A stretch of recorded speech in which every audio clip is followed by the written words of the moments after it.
Hello mga kabungskis! Welcome back again sa reaction video ni Busilak's Diary. At pag-uusapan natin ngayong araw, ito pong Barangay 313 na tinayo sa bangketa.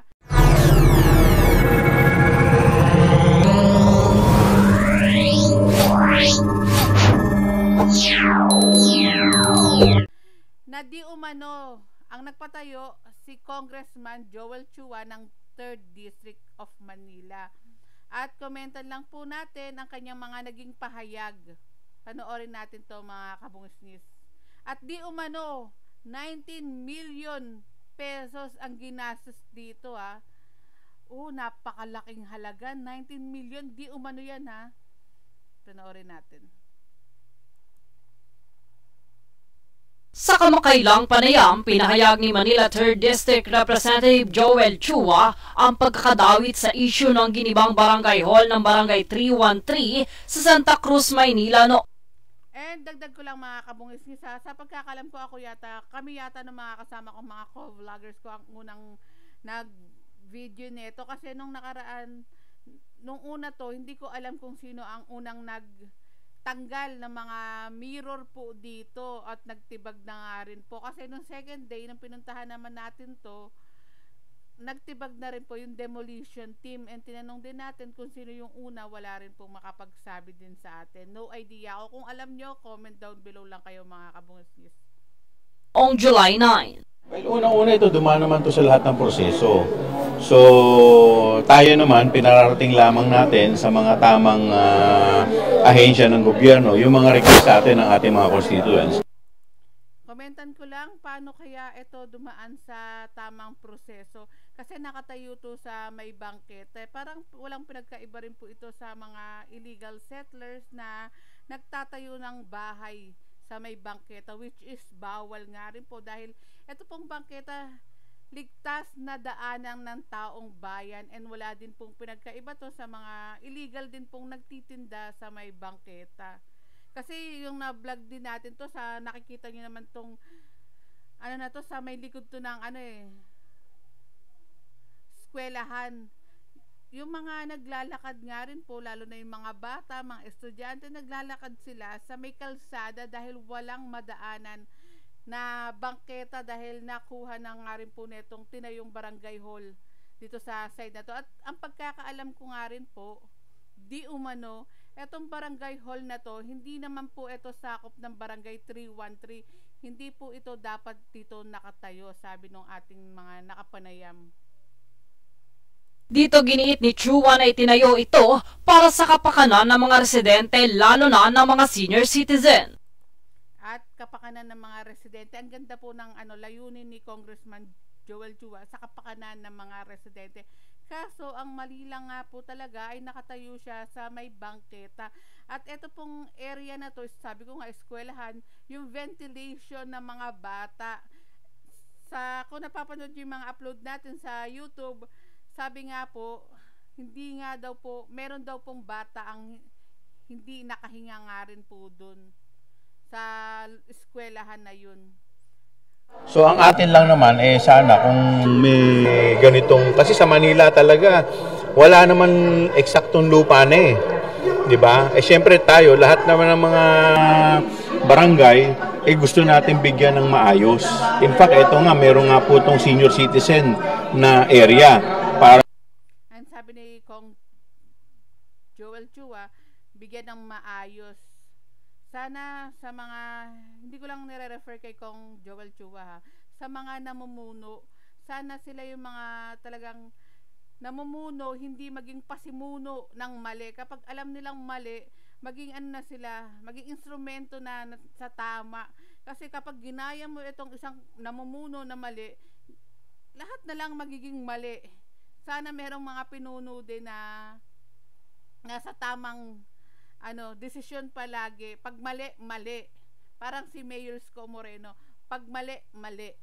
Yung mga senior citizen ay maging maayos, hindi mahihirapan na nandoon nabibilad sa araw.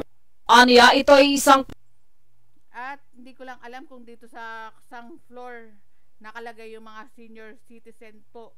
Dahil base po sa pagkakakita ko nung binlog natin to, maliit lang rin po yung espasyo para sa akin ha. Kaya hindi ko alam kung saan ang space po ng ating mga senior citizen doon. Wala akong idea. Kung sa second floor naman, lalong mahihirapan yung mga senior citizen na umakyat dahil nga po hagdanan na nga rin po yan. Pansamantalang istruktura na dating container van lamang na nilagyan ng pasilidad upang matugunan ang pangangailangan ng komunidad. Nasa tapat po ito ng eskwelahan. Hindi po ba napakaganda nun na may isang barangay hall sa tapat ng eskwelahan? Napakaganda talaga na merong barangay hall sa tapat ng eskwelahan. Ligtas yung mga bata nga rin po sa panganib. Pero etong nakalagay sa harap ba to o likod ng eskwelahan na hindi na mahihirapan makahinga yung mga bata nga rin. Natatakpan nga ang kanilang ventilation at mali nga rin po para sa akin ang pagpapalagay po dito sa bangketa. Kapag alam ng mali, sana wag nang gawing sabihing tama pa. Kasi sa mata ng bata, ang mali ay nagiging tama. Kapag ikaw ay sinasabi mo tama yung ginawa mo. Ganun, yung seguridad ng mga estudyante ay napoprotektahan at alam yung seguridad ng mga estudyante na poprotektahan. Tama naman po yan. Ang sarap talaga. May nakabantay sa mga estudyante. Pero paano din ang seguridad ng mga estudyante kung maglalakad sila sa may bangketa, ay sa may kalsada, I mean. Kasi ang bangketa nga po, like what I said, ligtas na daanan po yan ng mga mamamayan. Kaya, paano kaya magiging ligtas din itong mga bata na to kung dadaan sila sa kalsada? Then, ang dumadaan po dyan sa kalsada, puro mga sasakyan nga po. Paano kaya nasasabi yung ligtas sa mga bata nga rin? Nila kung saan sila tatakbo in case na magkaroon ng problema. Dito binigyan ni ng kongresista na hindi lahat ng barangay sa Maynila ay may maayos o permanenteng lupang pagtatayuan ng mga pasilidad, kaya't naging kasanayan na umano sa lungsod na magpatayo ng... Ayan, naging kasanayan na sa lungsod na magpatayo. Sana sa mga namumuno, kahit saan man lugar, maging huwaran po kayo, hindi kayo magiging pasimuno kapag mali. Wala na nga daw lugar sa Maynila or mostly lugar dito sa Maynila na nakatayo sa bangketa nga po. Pero sana po kayo, alat po kayo ng tamang lugar din po. Siguro meron naman po kayong sabi di umano 19 million, sana kumuha na lang rin po kayo ng lupa. Kumpara sa akin na kumuha na lang kayo ng lupa at pinatayuan nyo ng kahit hindi ganong kalaki. Eto, napakalaki po na itong barangay na to. Yung tama lang, bumili kayo ng lupa. Yung tama lang na pagpapatayo sa barangay na pwedeng pumunta yung mga tao kapag oras ng pangangailangan nila, may kukunin sila sa barangay. Hindi yung magarbo, tapos mali naman yung pinaglagyan. Sana merong mga namumulong mga ganun, no? Comment nga kayo mga kabungis-ngis, except kay Mayor Isko Moreno kasi talagang tuwid si Yorme. Except kay Yorme, yung mga congressman, kakilala nyo, mga councilor, mga barangay officials na talaga nga naman pag alam nilang mali. Mga pasilidad sa mga lugar na available kahit limitado ang espasyo. Dagdag pa ng kongresista, ang layunin ng barangay hall ay hindi para sa personal na interes ng sinuman, kundi para sa taong bayan. In fact, nung last week, tayo po ay nagpunta sa tanggapan ni SILG para tayo naman ay makiusap na baka po pwedeng mabiyayaan ng aming distrito ng fire truck at saka ng ambulance. So wala naman pong pinagkaiba ito doon sa mga nire-request natin at pinararating natin. Ang sarap din, no? Fire truck, ambulance na nakalagay din po sana sa maayos na lugar, hindi po nakalagay sa kalsada din. Pero saludo tayo sa mga natin, firemen natin dyan. Saludo po sa inyo. At yung mga firemen natin, walang hinihinging kapalit. Buhay ang nakasakripisyo po sa kanila. Walang bayad, ika nga. Sa mga ahensya ng pamahalaan. Aniya, inilaan daw ito bilang sentro ng serbisyo para sa mga nakakatanda, kababaihan at iba pang residente ng barangay. Nilinaw din. Ayan, sabi, sentro ng serbisyo nga rin po. At maganda nga po yung layunin, mali nga rin po ang ginawang pagpapatayo sa lugar na ito dahil nasa bangketa nga po ito.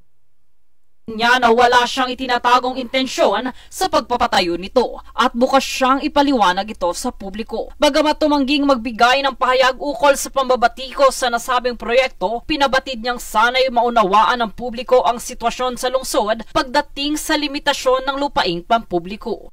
Ayan, limitasyon sa lupaing pampubliko.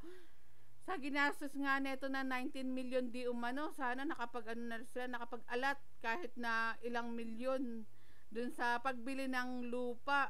Hindi naman kailangan ng barangay hall para sa akin na sobrang bongga, sobrang taas.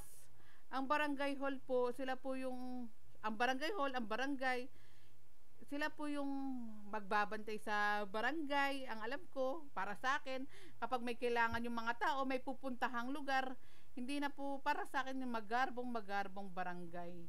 Para sa akin lang naman yan, mga kabungisis, comment mo na lang po kayo. Kung mali ang akin, open naman po ako kung mali ang aking mga opinion.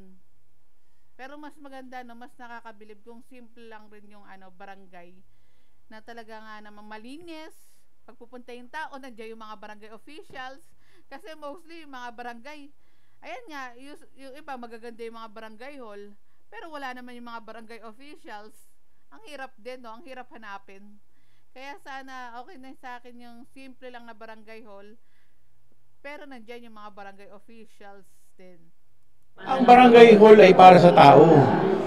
'Di ba? Binibigyan natin ng maayos. Parang city hall 'yan eh. Pwede bang ang isang probinsya, ang isang lungsod, wala man lamang tanggapan? Sa huli, pero maganda po itong ni Congressman Joel Chua na barangay hall, tanggapan. Yun nga, mali nga lang rin po talaga ang pinagpatayuan pwesto. Kaya ayan, tibag na. Hindi ko lang alam kung kailan matatapos ang pagtibag po na itong barangay 313. Dahil nung nakaraan din, may video din tayo, isa pa pong barangay. Ang tinibag sa District 3 dahil nasa bangketa itinayo.